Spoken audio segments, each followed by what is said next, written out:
Hey, so I just want to thank you all for having me here. I'm really grateful for this opportunity. I wish I didn't get confused and lost. I would have loved to hear you talk. It sounded really great. But thank you so much. I'm here to talk about Vial+Ivy, a startup I own with a good friend of mine, Yvonne Martinez. He's in LA, and we solve an issue, a problem in the apparel industry. We think we're solving it in a really innovative way.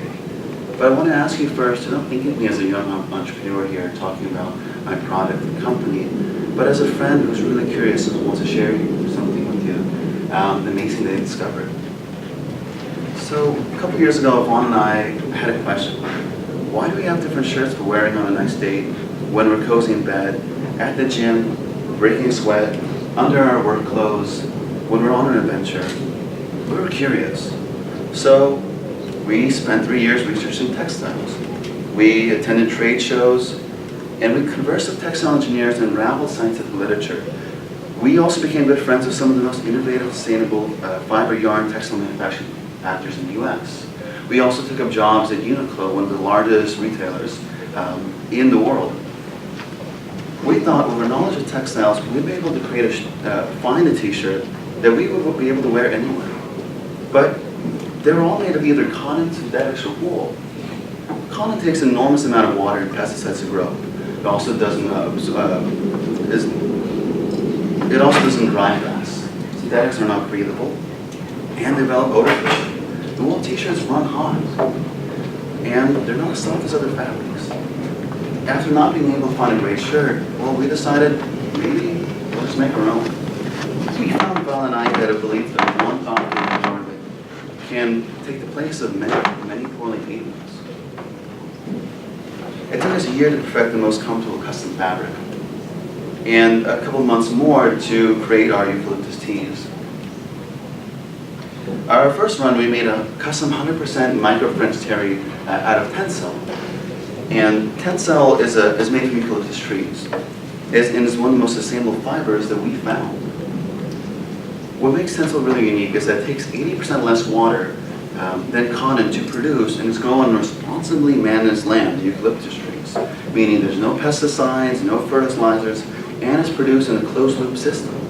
The result is a beautiful, sustainable fabric that's softer than silk, more absorbent than cotton, and cooler than linen. When we say it's softer than silk, we don't mean an "oh, it feels nice" kind of way. It's a "I didn't know t-shirts could be this soft. How did you do it?" kind of way. If you never experienced tencel, well, you're in for a treat. And research has shown that moisture management is one of the biggest factors that affect how comfortable a shirt is. Tencel is composed of hydrophilic nanofibers, which means that they just really love water. And they absorb any excess moisture on your skin and channel it into the core of the fibers. Because tencel is really absorbent and has high moisture management, you'll stay less sweaty and dry quickly. But in addition to that, because it has this unique moisture regulation, it inhibits bacterial growth, which in turn reduces odor, allowing the fabric to remain breathable when wet. Up to 2,000 versus polyamide, up to 10 times from cotton. Here's a little bit about our pricing package. Right now, we only offer one t-shirt in black. Like James Dean and Marlon Brando helped popularize the white tee in the 50s, we decided to start off with black. Kind of show this new innovation in textile engineering, and I just think most people look better in black. This is our test marketing run to see who our customers are, how they find us, and, well, what do they think? How do they experience the shirt? I believe the most important and accurate data comes from customers themselves. Their own experience, not my assumptions. One of the biggest questions I have in this test market run is who are our customers? And I really believe in a customer-centered market data approach. I gave a talk about it last year to kind of help other people get focused on getting data from the actual users.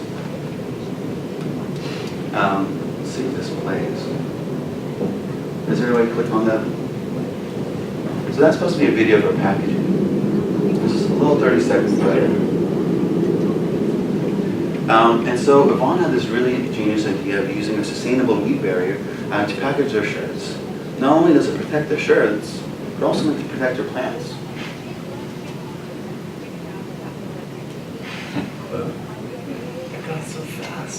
Well, we sped this one up. We had a minute video and a 30-second video. We also ran it on Facebook advertising to see how it worked. Trying to experiment with the length of the video. Here are a couple of our customers. We try our best to hand deliver the shirts whenever someone buys it locally. If Vaughn's in LA, I'm up here in Davis. And all of our fabrics and tees are engineered locally in California to support communities. Here are some of our friends that helped us cut and sew these shirts together. And we really believe in supporting our communities and respecting nature. One of the ways we do that is Yvonne and I host T-shirts and Ravel on KDBS 90.3 FM in Davis. It's a talk show where we talk to local businesses, researchers, and creators about all of our love for textiles. It's one of the only weekly radio shows focusing on textiles and clothing. The past spring, we partnered with Global Tea Club at UC Davis to serve over 300 cups of tea to anyone who wanted one. This is our way of creating a little more peace in the community. There's a couple of pictures from that. So our future is to sell 250 shirts by the end of this year, establish selling relationships with several boutiques, collect the analyst market data, and use that data to develop new fabrics and garments, launch a crowdfunding campaign to make garments that people actually want, and just do more community engagement, because that's just really important to on and on. And well, that's what we're trying to do here at Vial and I.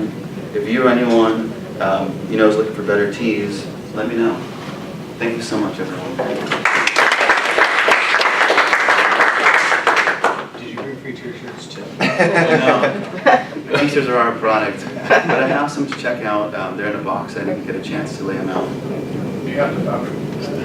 Well, the fabric, so we took all the fabric and made it into shirts. I'm wearing one of the shirts now, and I have a box of shirts, so you can feel the fabric. Just because I have to squeeze this in, what can a community do for you? Well, thank you. I prepared one slide, and that's the one. About it. Oh, as I think most businesses, customers. So helping me try to find customers. I spent most of the time, 3 years, on understanding product development, on textiles, understanding fibers to stitches. Now I'm trying to figure out how to market. And that's its own set of skills. So it's very difficult, but also exciting to get into. Introductions to media and influencers. What do you think will have leverage and can really let people know about it? That's where we're at, just trying to get people to know who we are and that there's this amazing fabric here. Connections to retail buyers and vendors, and exposure to social media. So those are the things that get used in the community to sell on. Is there anything proprietary about the fabric? And not that we have. Now, we could get a trademark on kind of blends of fabrics we use. It tends to be a little bit more difficult in the fashion world, especially in the US, to get a patent unless we own kind of manufacturing facilities. The way we work is we contract out, right? We understand the supply chain, so when we go to textile manufacturers, we tell them what fiber to use, tell them what yarn to use, how we want that yarn to be spun, and then how we want it to be knitted. Is that the tencel? So the tencel is the fiber. Okay. So raw materials, eucalyptus, and then fiber is tencel.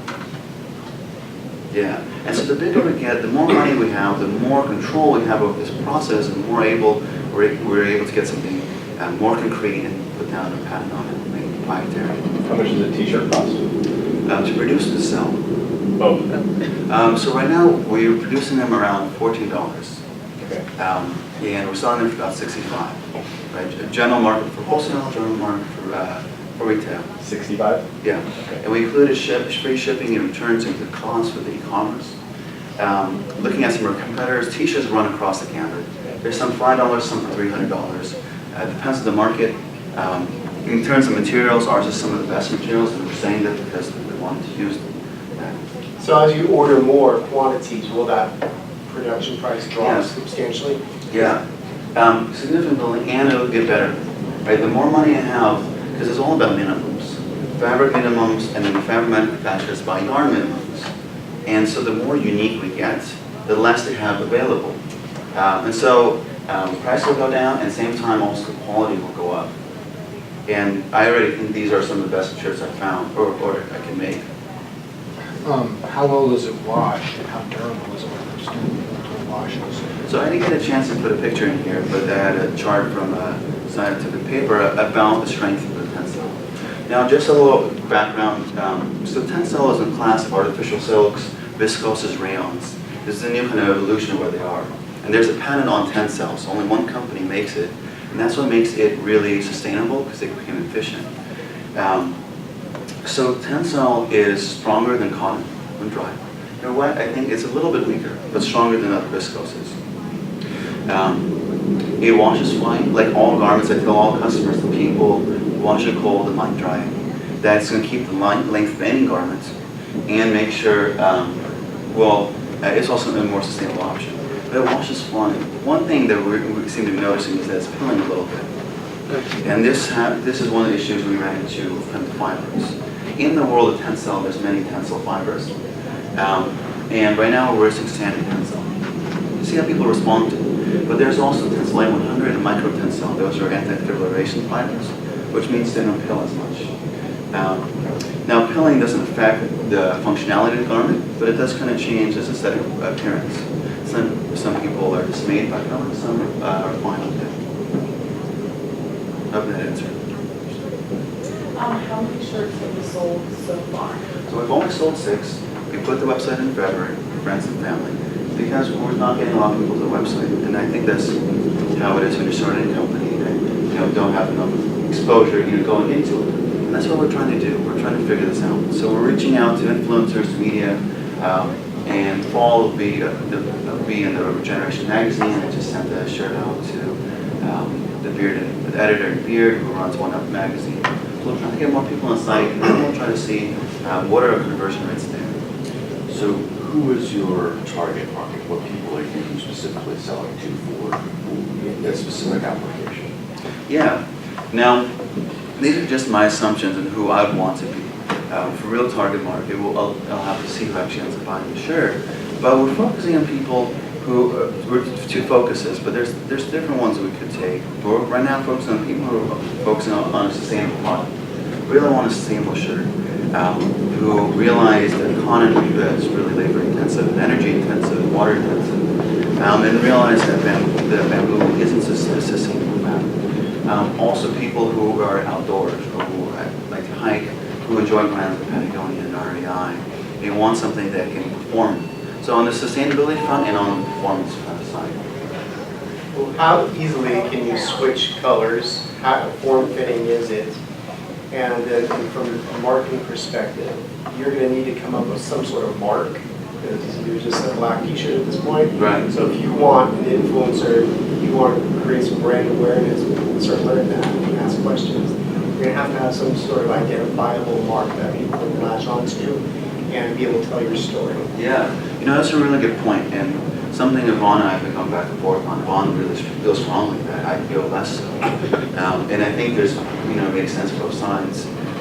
Yvonne was thinking maybe to put like a red thread somewhere, something, or that's more easily noticeable. The reason why I chose not to, and I can give this example as, from our radio show, we've had a couple of screen printers come on. People who screen print their whole lives and make launchers and graphics. But I asked them what printed shirts they want to wear, they don't wear any. They're wearing blank shirts and they make designs. About 20 years ago, wearing an emblem and logo was really popular. But what I've noticed in all my shirts, they have no logos, and most people I know don't tend to wear things about it. In addition, I want to make something that's very utilitarian, so people can wear under their shirts or on top in any situation. Having a logo, I feel, narrows kind of where people can wear it. But it's an important consideration because how else people know it's my shirt, besides kind of making the way it looks. It has a particular sheen drape to it. I also think that because it's so comfortable, people who enjoy wearing it, influence others not to be able to stop talking about it and tell you where they got their shirt. One of the things we're trying to build also a lifestyle brand and kind of help people understand who we are and get them to kind of buy into that message if they want. What was your first question? How easily can you switch colors, and is it form-fitting? Yeah, so when you combine textiles and fabric, you come into PFD and black. PFD is prepared for dyeing, it's off-white color. In black, it becomes black, never to dye. So just getting the PFD and dyeing, it's not a problem, it just takes a little more money to do it.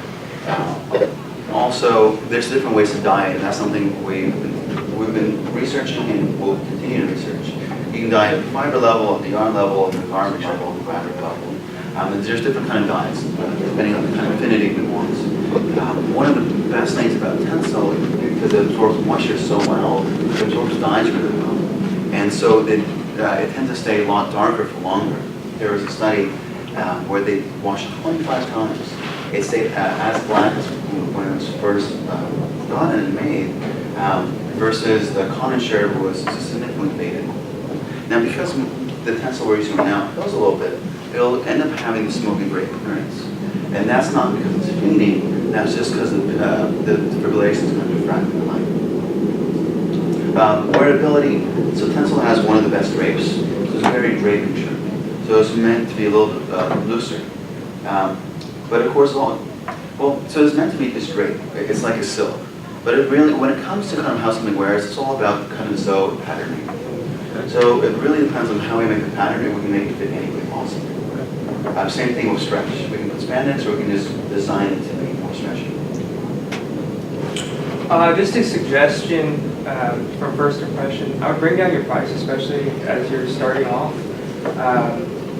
Just because, I mean, from a first reaction, it's too expensive. I don't want to spend that much on a t-shirt. But also, too, right, get people testing it, get people using it. And find people, you mentioned people who are active, that like sweat a lot or whatever, right? And having been a triathlete, right, the first thing I want whenever I'm done with one of these super long races is just something that feels really awesome and really dry. So go find people who sweat a lot, right? Go to sporting events, whether it be triathlons or like people who play basketball, and sponsor like maybe one of their teams, right? So that after their workout or their thing, they can just put on this nice shirt. You know, you said $16 to make? Yeah, 14. $14 to make, right? So you could sponsor a whole basketball team, right, for like $160. Yeah. That wouldn't be so bad. Yeah. To piggyback on that, I think the yoga community sweat a lot, Yoga. but would also enjoy that story Yeah. about how you make that. So like that type of athlete or training who's more, you mentioned the T, but also you might want to, if you're local, approach Nugget, who's a local, same sort of vein as Whole Foods, and say, make this your employee t-shirt, you know, when we walk the walk, you should too. So, you know, but there's a way to get bulk orders, right, a way to get some traction and get some brand recognition. Yeah. And just as I don't know if I would drop the price, because once you've dropped a price, it's hard to get it back up. But giveaways or reduced, you know, or reduced price for certain, offerings or whatever. You know, like I said, seeding the market a little bit so that you can get a little bit more talk and buzz, and partnering with larger organizations, right? That can give your product out to a large group of people. It's not a bad thing if you can afford it, right? Yeah. Another thing that might be super important is like, I know whenever I print my t-shirts, that the feel is very important. You go to all these IT events and they give you tons of shirts. And the ones that feel the worst, I never wear them. Yeah. Right? So maybe target those sorts of people. Yeah. I know you have a question, but I wanted to mention. So right now this is our main focus, but we have a lot of different areas. We can always just sell the fabric to people. We can also, so we have the shirts, we can sell the shirts as blanks at printing companies. We can sell the shirts, so we'll, I already put down my different ideas. But anyways, we can sell directly to consumers, we can wholesale it, we can sell the t-shirt blanks to printing companies, we can also sell the fabric to other people to design their own garments. But right now we're just trying to narrow it in, focus and see and experiment with this. What was your question? So I have a couple of comments. First of all, I find you to be very compelling as a spokesperson. It's intriguing to listen to you speak. You have a kind of a professorial kind of delivery in the way you speak that conveys credibility. And I think that you could build a brand for this around your persona. If you commoditize this and sell fabric, you're going to be just subject to the pricing pressures. So I think if you go higher up on the value scale around a brand, around yourself, you're going to be able to drive higher prices. I'm also wondering, is t-shirts necessarily the best initial application of it? Or are there other applications, like just off the top of my head, like socks? or baby garments. You know, babies are a very high sensitivity type of customer because, you know, they're always getting liquid on themselves, and you're going to have parents that are going to be very concerned about rash. Diapers, you know, there are people that have like cloth diapers. So, you know, if you find a high need niche to start off with, it's going to be easier for you to gain traction and then to branch off into these kind of more general markets like t-shirts. Yeah, that's a really good idea. Yeah, and you know, there's so many ways to go with this. We started with t-shirts because t-shirts are a little bit easier to make. At the same time, we just wanted new t-shirts. And that's where we felt that we needed to be the most, but you're right. It's the same fabric we use for making underwear. And similar knits can be made for socks. We started with knits. And Yvonne has been telling me about the reusable diaper industry, and a lot of them use hemp for diapers. There's something I'd look into. We're working with Tencel because it's one of the most sustainable, innovative fibers we've found. There's other ones that are really good and useful for other applications. So I think it's a really good idea, and there's something to think more about. Thank you. I had a question about, like one of the other guys said, when you market to like a yoga place or something, you would want to build like customer retention where, let's say I buy your shirt for $65. Am I going to buy another one at some point? Or is it just some fad that like, oh, I bought a shirt. But what are you going to do to keep me to your company, like, that I keep buying? Or, you know, I come back and buy or like your shirt, your brand, something like that. So I know that your brand is out there and I just forget about like, oh, I bought your shirt, it's great, and I forget about it. Yeah, that's a good point. Does anyone have any ideas about that? Buy one, get one free. So, it's almost Because like I like Dollar to buy, Shave I'll buy Club. 2 t-shirts, it's the same as one. I'm sorry. No, Cut it's you off. almost like, it's a great idea. It's like, Yeah. gee, it's like Dollar Shave Club. We're actually kicking around an idea like on phone cases right now, where you pay maybe 120 out of the gate, but over the course of a year, or wherever, you get to choose 3 shirts or 4 shirts Yeah, for one for every season. And, you know, vary in color, whatever, but there's a way for you then to capture their data, stay engaged with that, update them on new design styles, new product line coming out. But I think the perceived value of that, while they're paying more upfront, the fact that they will get 4 shirts or 4 products over the course of the year, almost like an annual membership, is an intriguing business model and it's a differentiator. It is.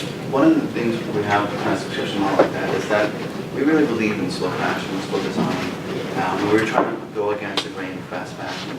Right now, if you want to be a big retailer and successful, you got to turn out fast.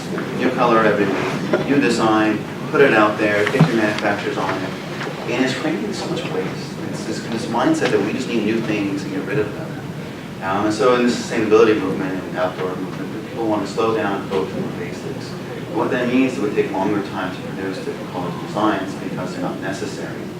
But it also makes it harder to use a subscription model because we'll have more of the same. And you know, as we get bigger, we can add more product lines, wovens, and other kinds of knits. That might make sense. But those are my thoughts on that. One other person locally that you might want to just bang ideas against is Jeff, what's the gentleman's name, Stash City? Oh, yeah, Nathan, I think. Nathan, He's literally right across the street, next to Temple on the other side of the street. Yeah. It's called Stash City, and he focuses on geocentric designers and their fashion lines. And so you can search areas of geography to see what's happening in San Francisco, what's the Haight-Ashbury style like this season. Yeah. And so there's kind of a unique thing, but he might be able to help get you some, get you out there locally anyway. Yeah, Stash City. So one thing we might want to try out so Amazon is coming out with this thing where you can try it for free and return it, Yeah. and there's Trunk Club and like so many which will send you clothes. So maybe you can contact them and like tell them that we'll sponsor a few shirts if you want to pass it on to your customers, kind of get some feedback. There are the local UFC scene is very big, so you might want to contact some gyms. They, I know, they're like influencers and they'll push products to the local fighters. And then also any farmers market is something you want to look at and kind of just walk through, see if you find something interesting, maybe put up a stall, let people try it out for free, do like a free return, stuff like Yeah, that's one of the things that I do next, is try to find more vendor areas to sell. One of the things is that if I kind of wholesale, it's, I get bigger order up front, but also I get less in the proceeds. And I just want more money in this first run to cover costs and make a new production run that's better, right? So that's one of the things we're trying to tackle. How we can sell the most ourselves, personally through e-commerce or with at events, versus offsetting kind of the influx of purchases we can get from retail buyers. Time for one more. I just want to say, that makes me think of crowdfunding. And then you don't have to lower your price. You can do 50% off right now until, because people will see the value, and then the price point will be more helpful. So, Yeah, do that. that's a good idea. Yeah. All right, that concludes a. The first time